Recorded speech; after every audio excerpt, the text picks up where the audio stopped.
Is the founder and CEO of Universal Connections, Inc., the world's premier relationship firm that is revolutionizing life through holism and truth. A highly sought life and relationship coach, professional matchmaker, astrologer, philosopher, and author, Ayelet is always Ayelet. This episode of Always Ayelet is brought to you by Mezzi Grill, mezzigrill.com, usgoldcoins.com, that's 1-800-HOT-COIN, and Carpe VM, carpevm.com. Hello, and welcome to Always Ayelet.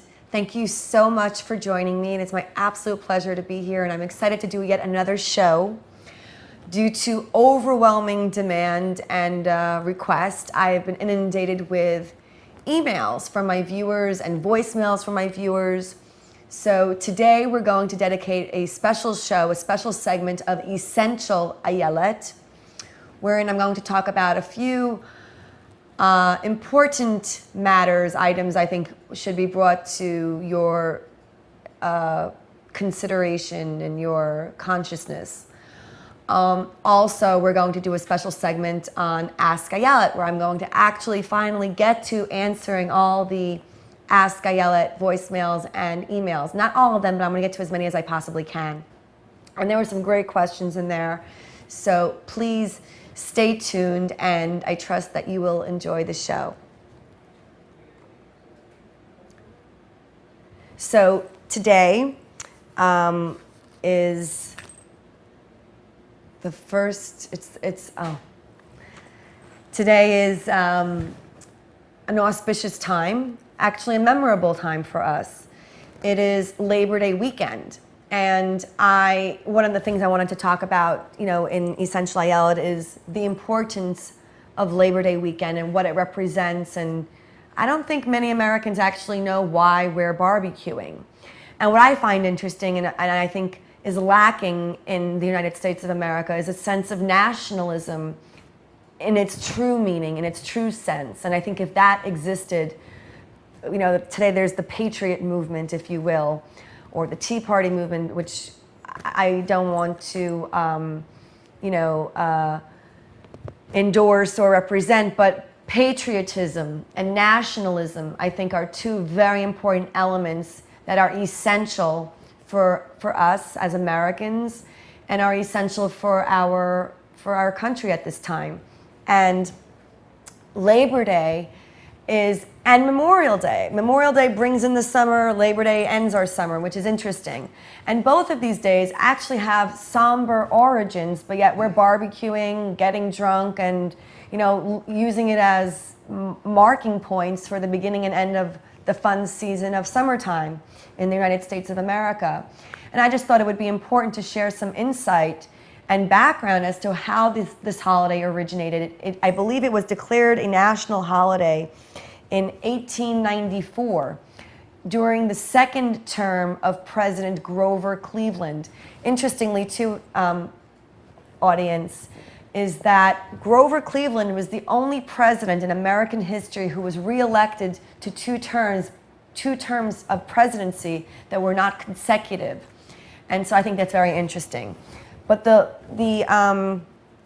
origins of Labor Day did not have such happy beginnings. They came about through a lot of sacrifice and even bloodshed and loss, material and soul loss to our country through the labor movement that originated during that time.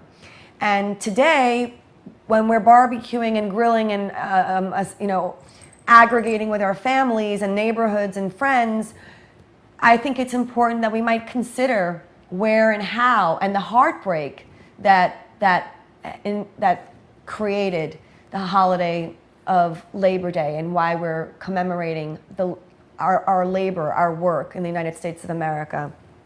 So just something for you to keep in mind while you're barbecuing and having fun this weekend.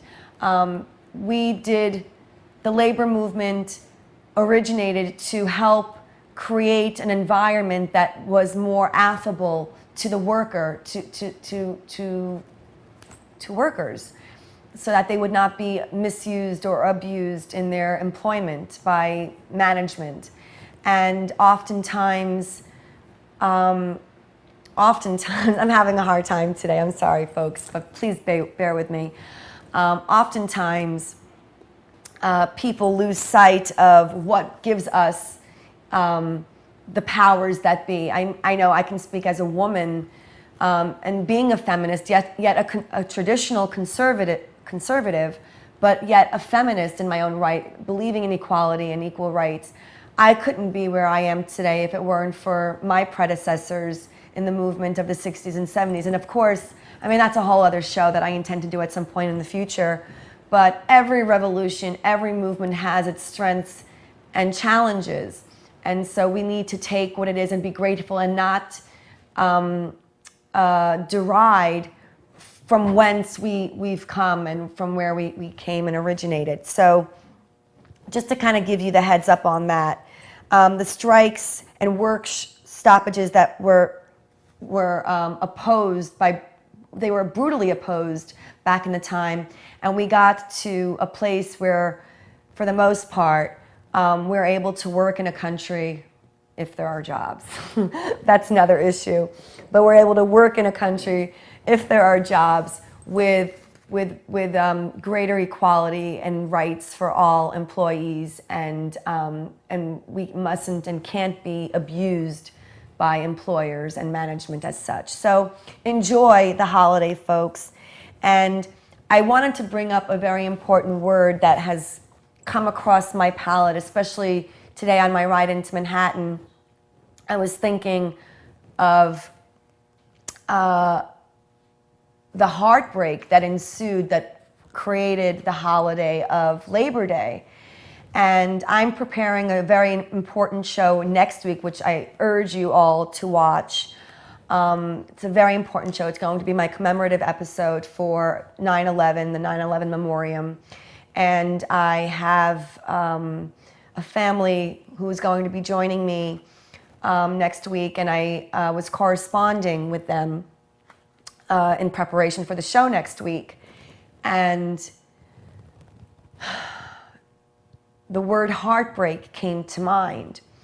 And of course, my heart's been broken numerous times and in numerous ways. And as I was contemplating the words of my guest for next week, and she wrote in her email to me, she said, my heart is broken for, I wrote her with great compassion and exchanged with her a dialogue in writing, and I expressed my empathy and sympathy and compassion for her loss. She lost two of her children as a result of 9/11. And I remember corresponding with her husband and saying, is your wife still sane? Because I can't imagine the pain and anguish that one would experience to lose two of your children within 2 years. It's heart-wrenching, it's heartbreaking. My heart broke when I heard this. I was literally moved to tears for about 20 minutes. And so she wrote me back and she said, yes, my heart is broken forever. And so it moved me, and it made me think about heartbreak. You know, what is heartbreak? And being the Ayelet that I am, and in my area of expertise, I've of course worked with this subject matter and throughout my career. And I have some thoughts that I'd like to share with you, and hopefully Christine is watching and all of you are watching, because heartbreak is a universal experience. Without getting too metaphysical or too spiritual, I will never denounce my spirituality, my sense of spirit, my sense of self, my relationship with God and what that means, and without getting into too much, and it isn't religious or about religion, it's just about who I am. But it is my belief that we have souls that live forever. Our souls are immortal. And it is my belief too that before we come to earth in this incarnation, and I firmly believe that any religion that you may subscribe to, if that is what you do, my audience, they will not reject any of what I'm about to say. So what I'm about to say isn't going to contradict any belief system that is currently prevailing in your respective diversity. We have a soul, and I've had arguments and debates with atheists in my career, both professionally, personally, and even familially. And, you know, an atheist allegedly doesn't believe in God. And so when I have this discussion with clients and I have the ability to, or even personally, when I have the ability to refute this position, I say, okay, well, if you don't believe in God, then you must believe in science, because that's usually the opposing argument to any faith-based belief system. And the person would generally say, yes, I believe in science. So I would say, well, in 7th grade science class, I remember learning that, then I would say that, okay, well, do you believe in energy? And as a scientist, of course we believe in energy. So do you believe that energy doesn't die? And the person would respond, of course energy doesn't die. Energy gets transformed. Well, don't you believe that there's an energy force within you that propels your life, that sustains your life, your existence? And the person would say, of course. Well, what do you think happens when your body dies? That energy moves on. And that energy, in my belief, is your soul, your spirit, the core, the essence of who you are. And so it is also my belief that before we come to, we're here to learn, folks. We're here to learn. Our life on this planet is full of heartbreak. And oftentimes the heartbreak you're experiencing or you're feeling isn't necessarily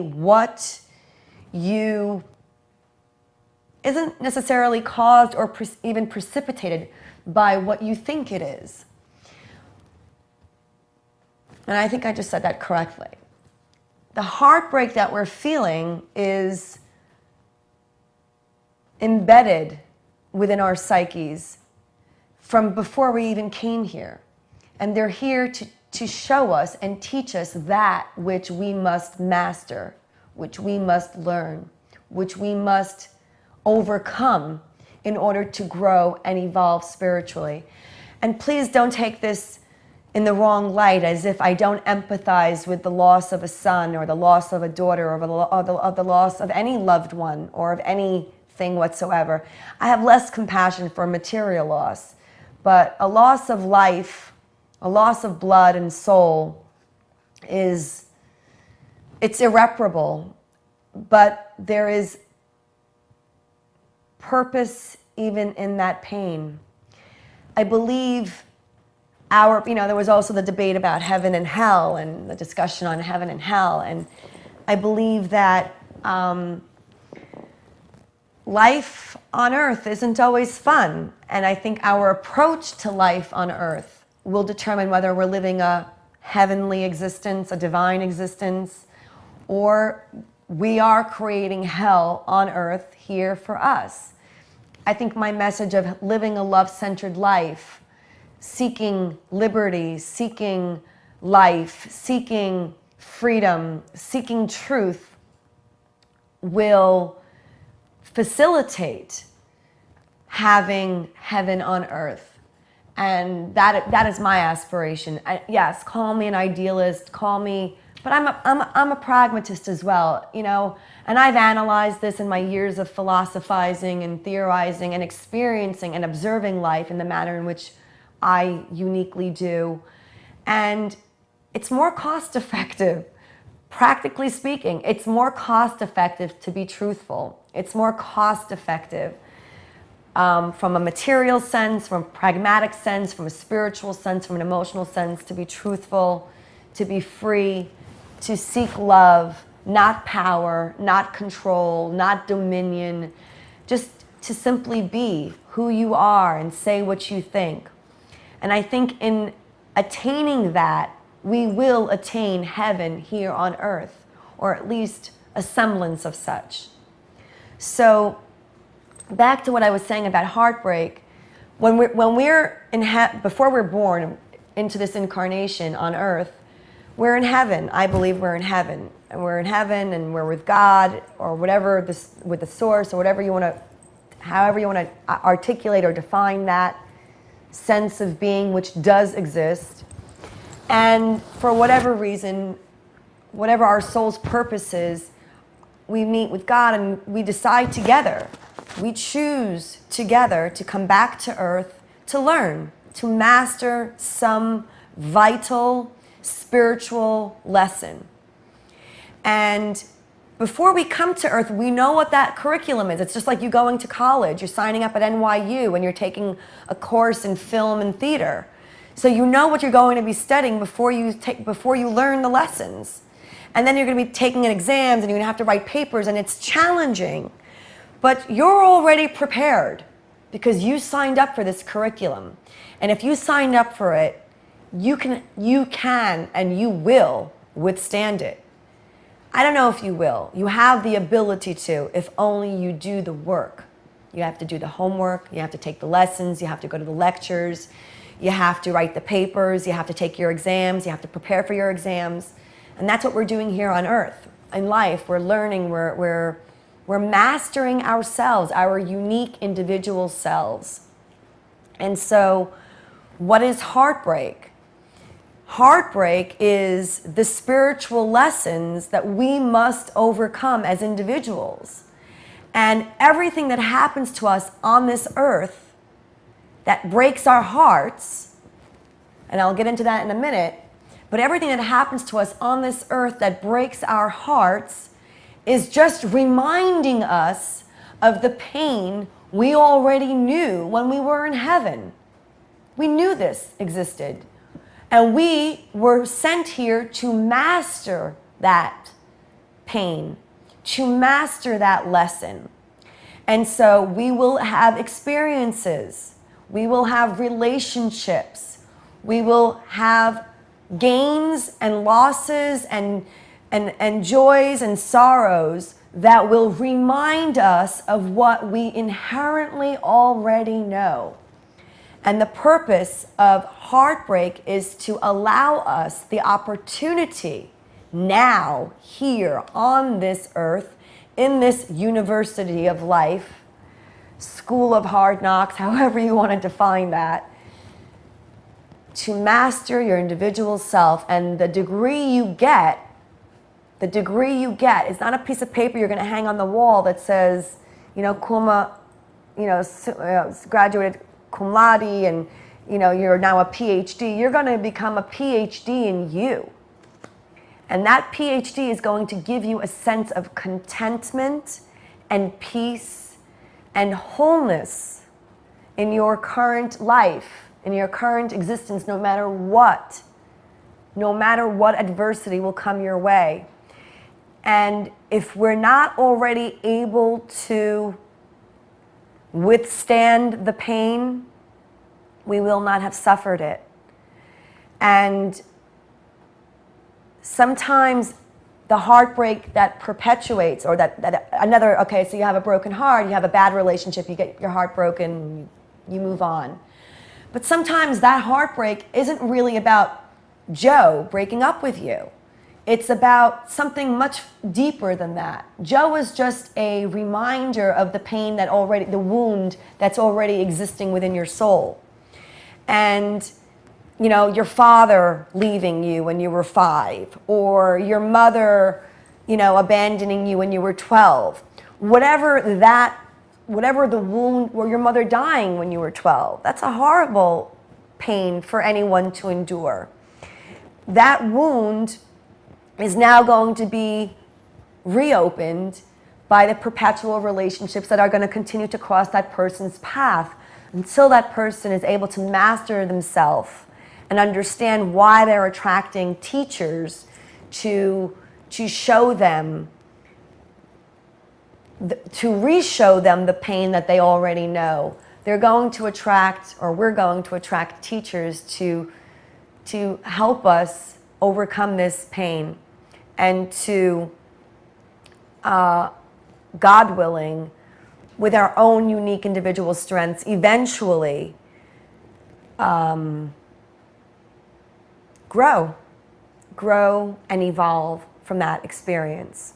So if you just, were dating someone for the last 3 months and, it didn't work out and now you're heartbroken because what is heartbreak from a pragmatic sense?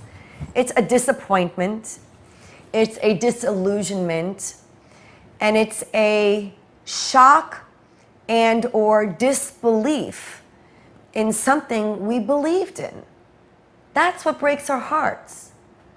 As little children, we believe our mommies and daddies are going to love us and protect us and care for us and be with us forever and guide us and cherish us forever.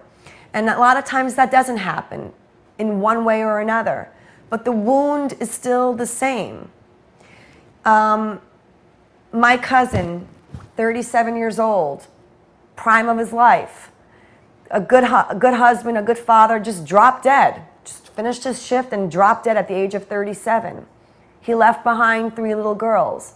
Is the pain for those little girls any different than the pain of a father just upping and leaving, when they were 12 or 13? No, it's the same wound. It's the same scar. The factors that created that wound are different in each of our respective lives, but the wound is still the same. There's a sense of abandonment for those little girls. There's a sense of loss. There's a sense of grieving. And that's a wound that is going to recur in their lives, unfortunately, and hopefully they'll find the strength to overcome and to grow from this and eventually heal. So heartbreak is created from a sense of loss, a sense of disillusionment, a sense of disappointment, a sense of, disbelief. I can't believe, I believed in something. I trusted something. How could this happen? Why is this happening? That's what brings a heartbreak on. But if you're having a hard time overcoming that pain, whatever that loss may have been, there's a wound deeper within your soul that is being reopened to enable that pain. And I think if we come to terms with the spirituality of our being, the essence of our being, that even our children are gifts, our lovers are gifts, our benefactors are gifts, our parents are everything we have on this earth. Every person we encounter, whether they are here for a reason, a season, or a lifetime, whether they are blood or they are just a stranger passing by, they are, in my view, angels coming here to give us a sense of life or teach us something about ourselves, about our lives. And our purpose is to learn and not attach to one particular being or lesson indefinitely, but to just move on with life. And I know that sounds cold, and I didn't mean to say that, but just to continue to grow. From the moment we're born, the universe, our chart is cast, and the universe is constantly moving and constantly changing, and we're growing. We're growing internally, we're growing biologically, we're aging, we're trying to stop that, of course. And cosmetics have a great role in preserving our youth and our longevity, and I believe that's part of the new era that we're approaching. But we have to continue moving with life. Don't let life stop you. Heartache and heartbreak is sad. We bear children, we birth children. Some people lose their children in the womb. Some people lose their children right after birth. Some people lose their children after 20 years or 30 years. There's no greater pain in life than to lose a child or to lose a loved one in any capacity. And but we need to understand that that person was here to give us that love never dies. That person never dies. Their soul still exists. It's just their physicality has ceased.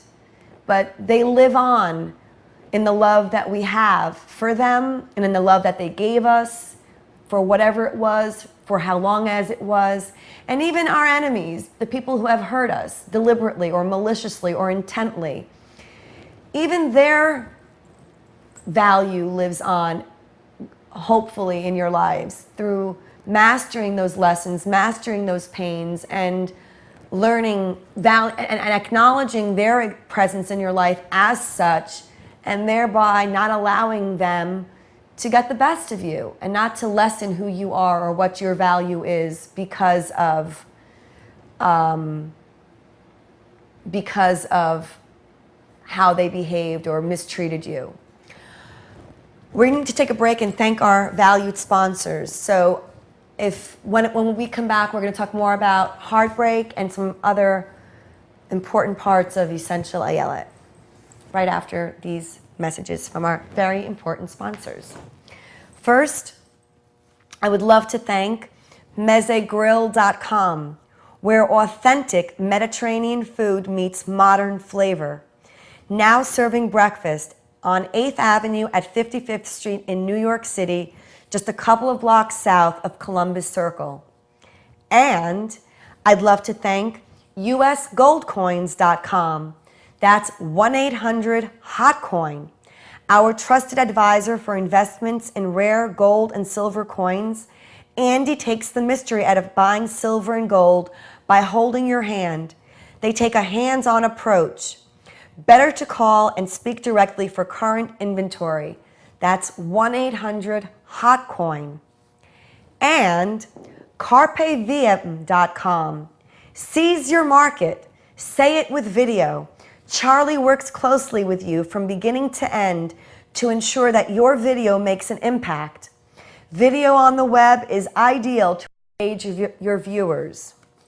And I'd love to hear from you. So please give me a jingle at my Ask Ayelet voicemail, which is 212-569-6969. Again, my Ask Ayelet voicemail is 212-569-6969. Or you may email me at ayelet@onlyoneTV.com. That's ayelet@onlyoneTV.com. If you ask me a question, I may answer it on an upcoming episode of Always Ayelet. Also, if you have trouble emailing me or remembering this email address, you can ask Ayelet questions at askayelet.com, and I will be happy to answer your question on air at my first opportunity. So back to what I was saying with regards to heartbreak.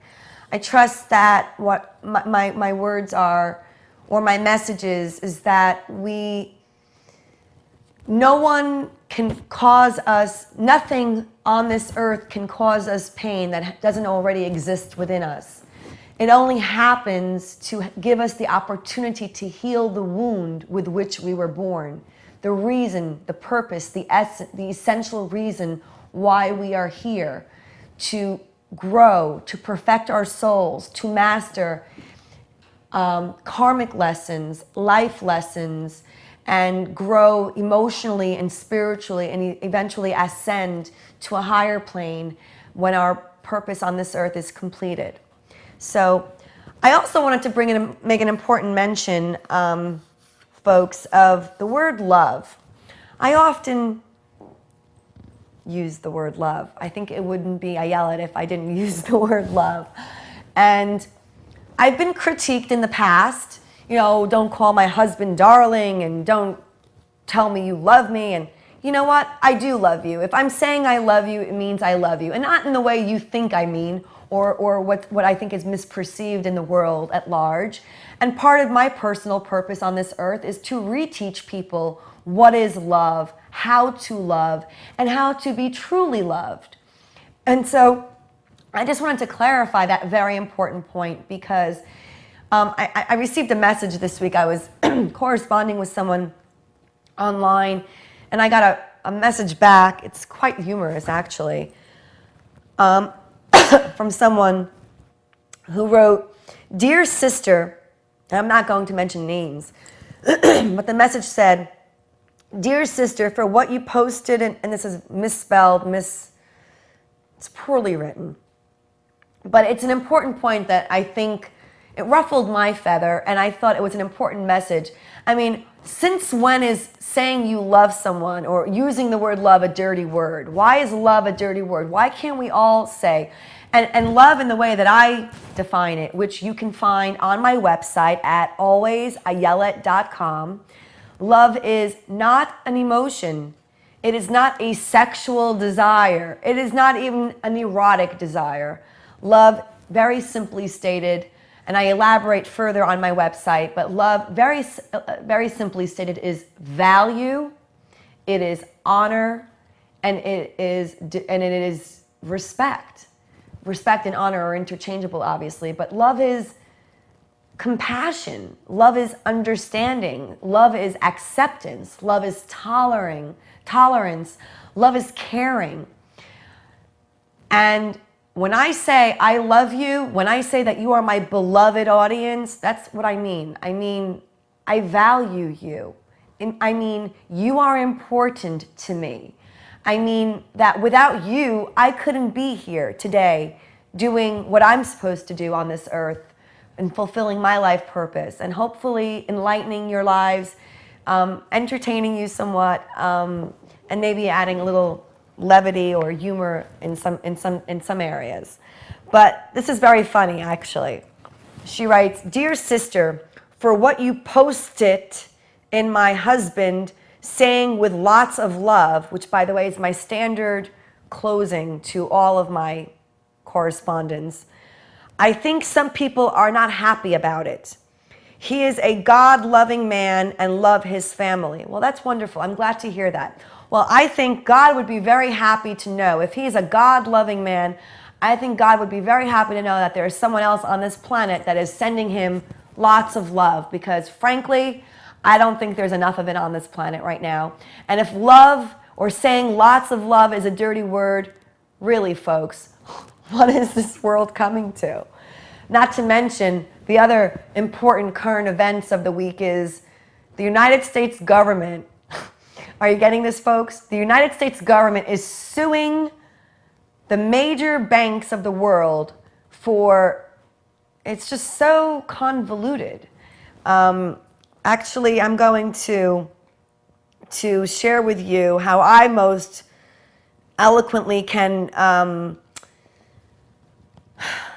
share with you this preposterous, I mean, what does it say about our government? What does it say about our country? Folks, it's time for the truth. And if anyone has an issue with what I'm saying, or you don't politically agree with me, you don't spiritually agree with me, you know what? You're not listening with your heart. If you're not understanding what I'm saying politically, spiritually, emotionally, in whatever context, then you're not listening with your heart. And I urge you to open your hearts, open your minds, and listen with your heart, because your heart will always know the truth. If you're in a relationship that isn't suiting you, your heart is speaking to you. Listen to your heart, because your heart will always steer you right. Your heart, believe it or not, is rational. It's the mind. It's the mind that is, now, when I say heart, the heart is rational. It's your subconscious inclinations that can be irrational.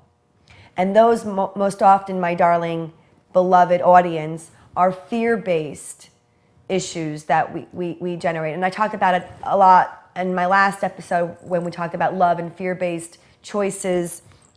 And I emphasized the very important point that love and fear are the two prevailing deciding factors affecting human choice. Love and fear are the two prevailing deciding factors affecting human choice. And fear is usually propelled by the mind, the mature mind, not the innocent child mind, but the mature mind and subconscious inclination. Your heart will always know the truth. And when you're having a conflict, an internal conflict between your heart and your mind, listen to your heart, rationalize what is being said, and then make some pragmatic sense. And if you need any help in this regard, you can always reach me at alwaysayelet.com. I would be happy to have a one-on-one with you. I'm also offering a special promotion for Only One TV viewers. You can save $395 if you register online today for Only One TV viewers. If you register for our special intro package, you will get an extra one-on-one at no additional cost. That's 2 one-on-ones with me for the price of the already discounted, significantly discounted special intro offer. You can find that or learn more about that at alwaysayelet.com. You can always call me at my Ask Ayelet voicemail, which is 212-569-6969. Again, my Ask Ayelet voicemail number is 212-569-6969. Or you can email me at ayelet@onlyonetv.com. That's ayelet@onlyonetv.com. So I'm always happy to hear from people one-on-one. Everything you tell me is always utterly confidential, unless you want to join me on the show. That's another story. Then that wouldn't be very confidential. But you'd be helping yourself and also helping others through your lesson. But I'm also able to do that, I think, through my show and with guests or just Essential Ayelet. So what I wanted to bring to light as well is heartbreak, destiny, and fate, 2 very other important elements to our purpose here on earth. And oh yes, I was going to talk about the very important current events. Yes, the US government basically forced banks to make high-risk loans. These loans defaulted, okay? And so the government takes over takes over these defaulting loans, costing taxpayer billions of dollars, and then now is suing. It's just so convoluted, and it just doesn't make any sense. And it's what's happening, folks. So it's time for all of us to learn, to listen, to get informed. Stop labeling people. I don't care if you're labeling them Republican or Democrat or right, or stop labeling. Listen to the truth. Listen to your heart. If something isn't making logical sense in your rational mind, it cannot make sense in your heart. It cannot. If someone is feeding on your fears, you will follow that fear if you're not strong enough, and will fall victim to that manipulation. But if you're listening to your heart, you will know the truth. And I urge you folks to please open your minds, open your hearts, ask questions, inform yourself. Make your own, don't just follow the lead just because everyone's doing it. Do it because you want to do it. That's freedom. That's independence. Independent thinking, independence is thinking for yourself, feeling for yourself, knowing your own truth, and being true to yourself, preserving what you represent, whether it be your own individual life, the life of your family, the life of the people you love, the life of your nation. We must do whatever is necessary to first and foremost self-preserve and defend ourselves at all costs. And that's a very important message. So without any further delay, my darlings, I think it's about time I answered some of my Ask Ayelet questions. And I hope that my Essential Ayelet will resonate for you, and that you might even watch this show more than once and see if some of the concepts of heartbreak and truth and love and the use of the word love will resonate to you.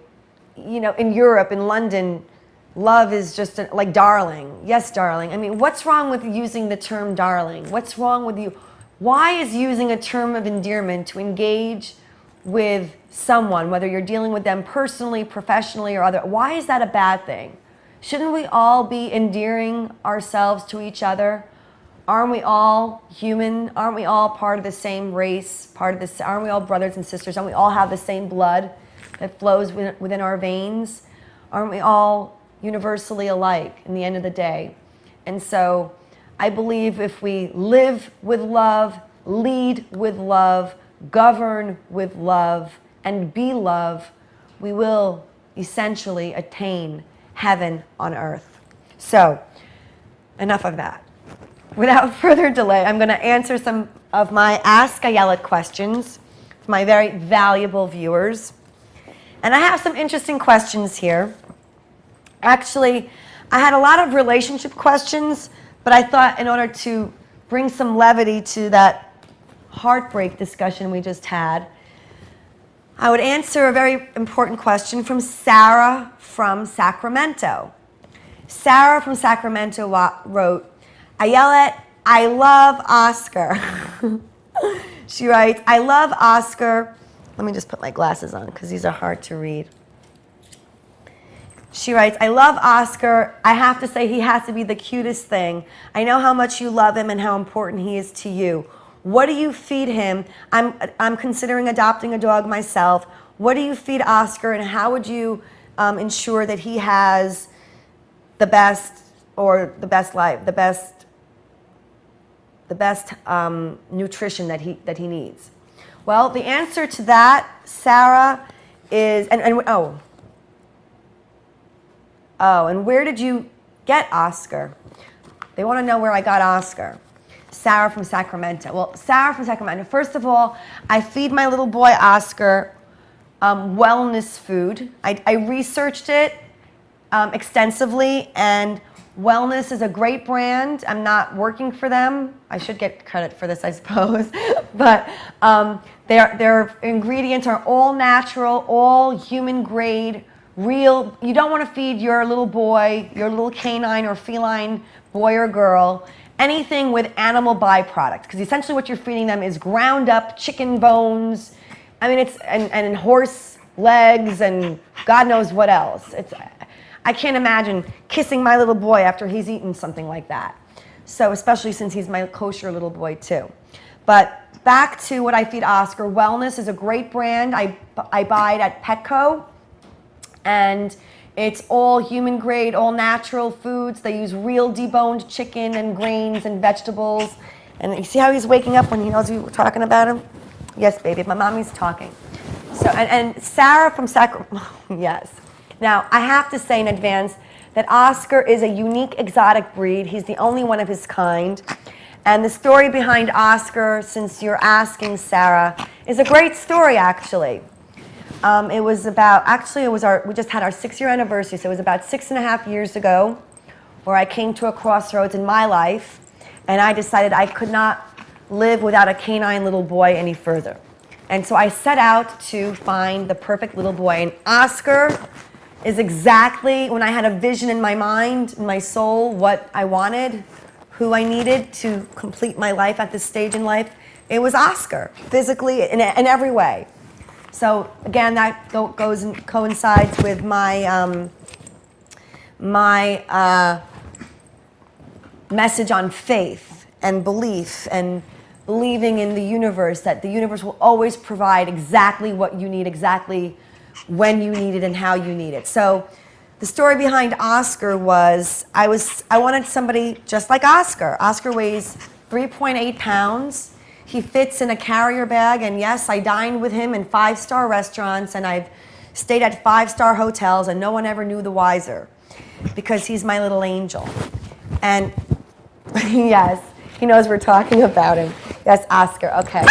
Oh, Mommy, sorry, Pumpkin. Sorry about that. What happened? Yeah, Oscar is very sensitive. So I always teach my clients that there's two sides to every coin. So that part that makes him so affectionate and loving and darling also makes him a little bit of a mama's boy. So, but I got that out of my system with Oscar and not my biological son. But anyway, so the story with Oscar, I was setting out to find a little boy, and I was researching and learning and discovered that there were a lot of not nice people on the internet out in the world marketing little boys and girls, because that's what they are to me. They are all God's creatures. They're all little boys and girls.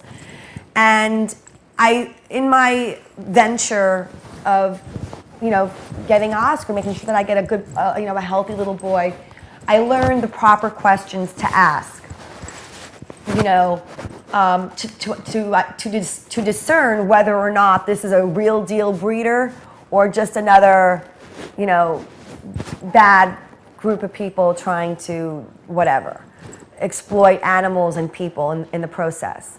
So in my search, I wanted a cute little dog. I was thinking a Maltese. I was thinking a Yorkie. My mom had a Yorkie at the time. I was allergic to Yorkies, and I am allergic, but I'm not allergic to Oscar, FYI. Oscar is hypoallergenic. So my mom suggested I get a Papillon. She thought that would be the perfect little canine for me. And so I didn't know what a Papillon was, believe it or not. But I went online, and at that point I had already started researching the adoption process.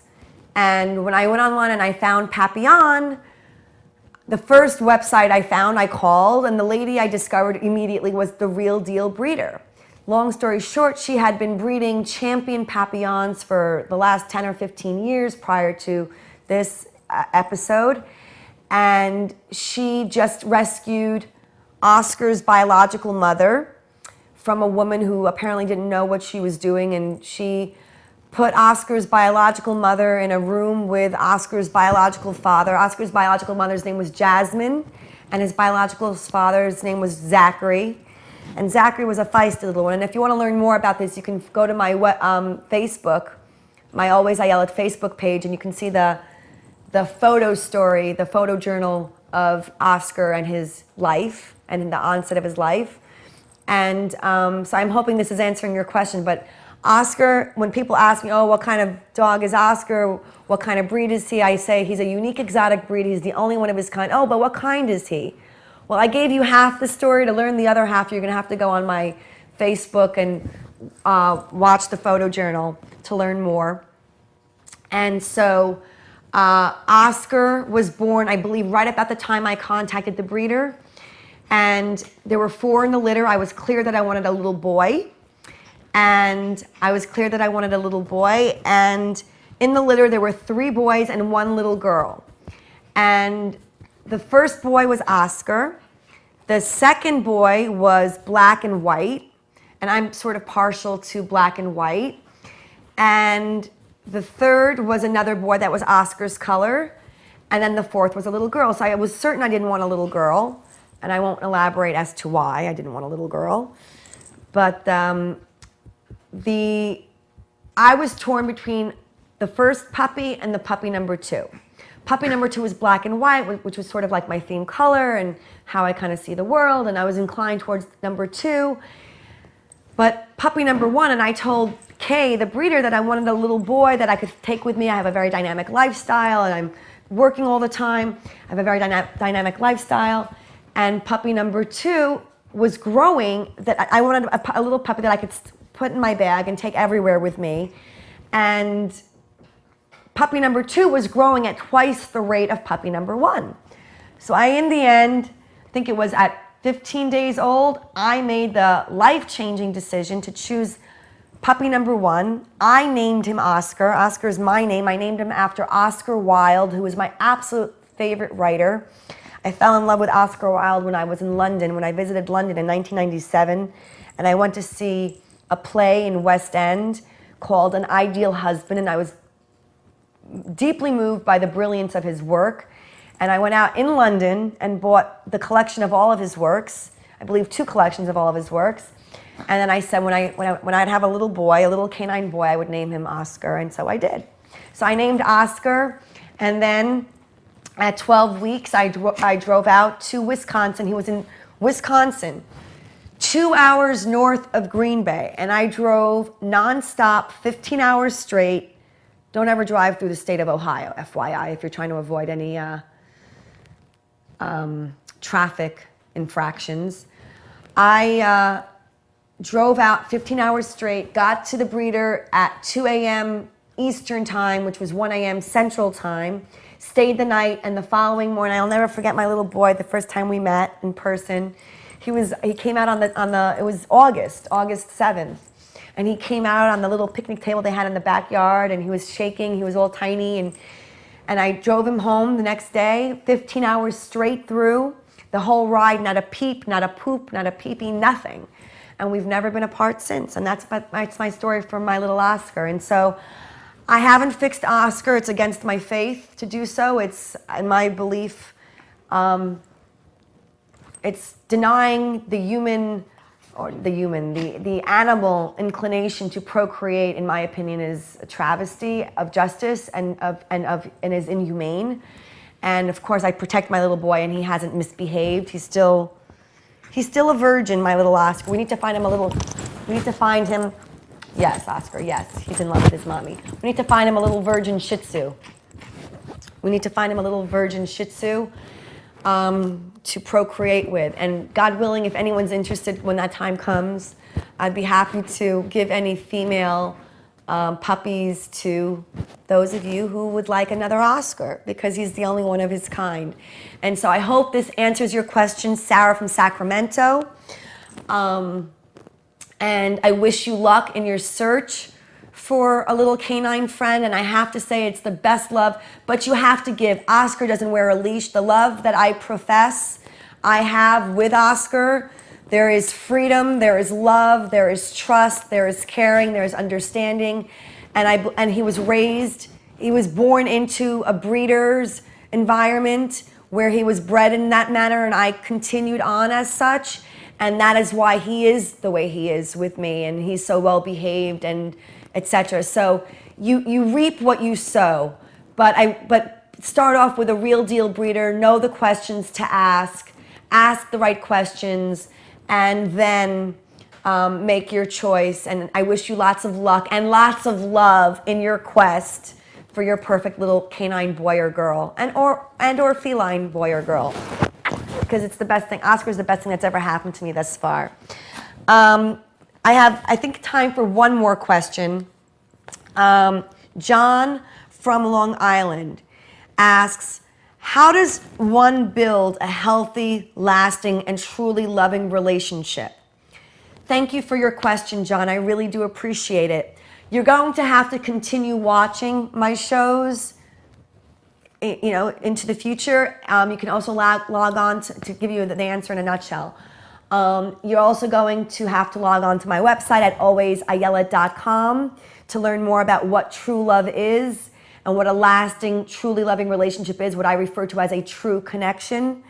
But in a nutshell, just to answer you quickly, a healthy, lasting, and truly loving relationship must be founded on a solid foundation of truth.